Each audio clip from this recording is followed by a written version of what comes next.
So, what I wanted to talk about regarding the Benjamin Netanyahu is basically the way that a lot of liberals and a lot of people who consider themselves allies of Palestine, but who really aren't, like to frame the problems with Israel as like merely a problem of the Israeli right wing. So, according to this narrative that they have, the problem with Israel is that people like Netanyahu are very bad, they do very bad things, and if only Israel has had a more moderate or so-called left government, everything would be much better. Now, aside from the fact that Israelis vote so often for these sort of far-right governments, pretty much prove that there is a broad consensus in Israeli society to support their beliefs and what they do and all that. Like, when it comes down to it, it's better for Palestine to have someone like Netanyahu in government. And the reason for that is that Netanyahu is one and the same as everyone else. Netanyahu is just as anti-Palestine as some supposedly left social democratic merits politician is.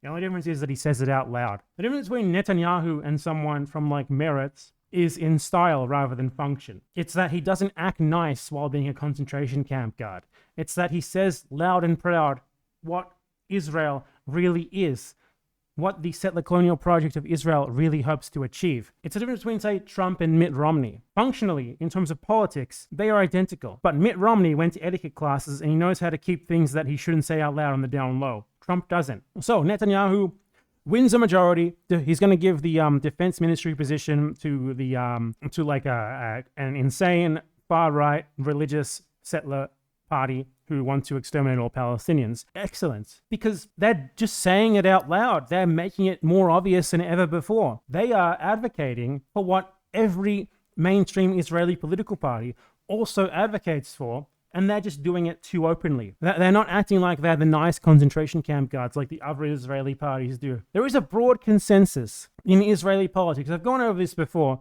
about something called the demographic problem. Yair Golan is a pretty prominent politician from the so-called left-wing Meretz party.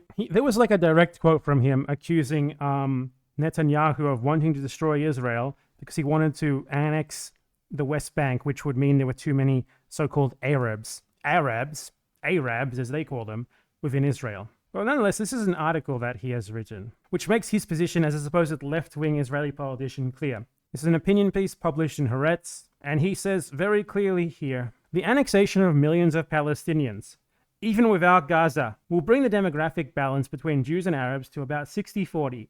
How will Israel, the national home of the Jewish people, look with 40% of its inhabitants Arabs, more than half of them denied civil rights? How will Israel look with 2.6 million more Palestinians, most of them miserably poor in Israeli terms? What will Israel gain by annexing millions of people seething with hatred for everything that looks, feels, and sounds Israeli? Well, I wonder why. Can't you see that we will face the same dilemma faced by David Ben-Gurion, Yitzhak Rabin, and Ariel Sharon? Annexation or separation? Anyone who wants the wholeness of the people chooses separation. Anyone who desires a national home for the Jewish people, a state with a solid Jewish majority, chooses separation. This is the Israeli left.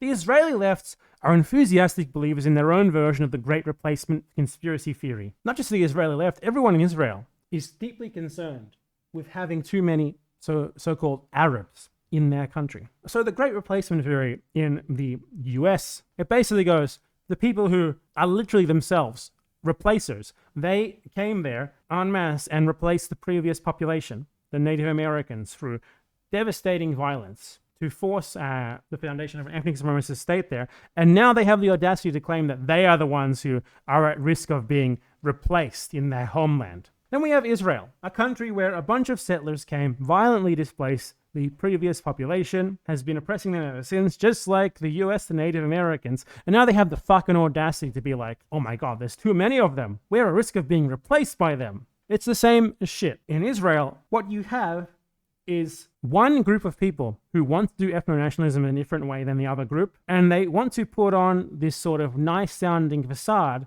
while guarding the concentration camps. Fact of the matter is, Israel is a stolen country. All of it is Palestine. There is no reconciling with these fucking disgusting ethno-nationalists who talk about maintaining racial purity and shit like that, who talk about maintaining a so-called Jewish state. There is no room in Palestine or anywhere for a state formed 70 years ago by invading foreign colonists remaining separate and dominant from the people who they stole the country from. Yet to the so-called Israeli left, there is very much room for that. So these people aren't leftists, obviously. Everyone in Israeli is right, far right, just degrees of far right, disagreements between the far right. And when it comes down to it, for the Palestinians, having a jailer who is more honest about what they're doing to you, is probably more advantageous to you than having a jailer who will lie about it, who will try to paint themselves as some sort of reasonable progressive centrist who really cares about you, but who nonetheless is completely against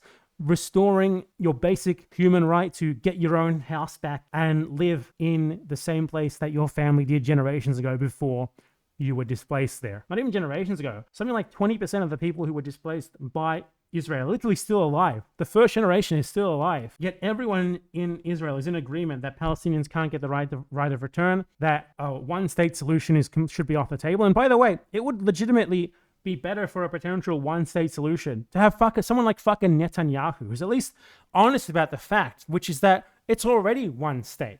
It's already one state, just like South Africa, except the Palestinian areas, which are the West Bank, which is literally occupied by Israel, and Gaza, which is the concentration camp, are Bantustans within that state. So there's only one option here. And in a weird way, Netanyahu advances it more than the two-statist, okay, let's only take 70% of Palestine for the exclusive racial use of the Jewish people, so-called left-wing politicians in parties like Meretz are. So if you ever see anyone frame the problem with Israel as some sort of problem of the extremist Israeli right, they are dishonest liars who are furthering what is essentially a pro-Zionist narrative. The problem with Israel is not to do with its, extremism on its political spectrum. The problem with Israel is that it is a settler colonial ethnostate founded through the mass ethnic dispossession of Palestinians. And the way that you remedy that is not with giving like 60 or 70% of it to Israel and giving a tiny little corner of it to Palestinians, because that's just giving the party that is clearly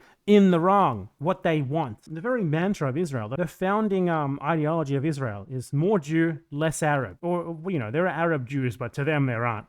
To them, those things are like a dichotomy that you can't reconcile. You don't fix that. You don't make that nicer. You abolish it. That's all there is to it. The problem with Israel is not the Israeli right. The problem with Israel is Israel. It's that simple.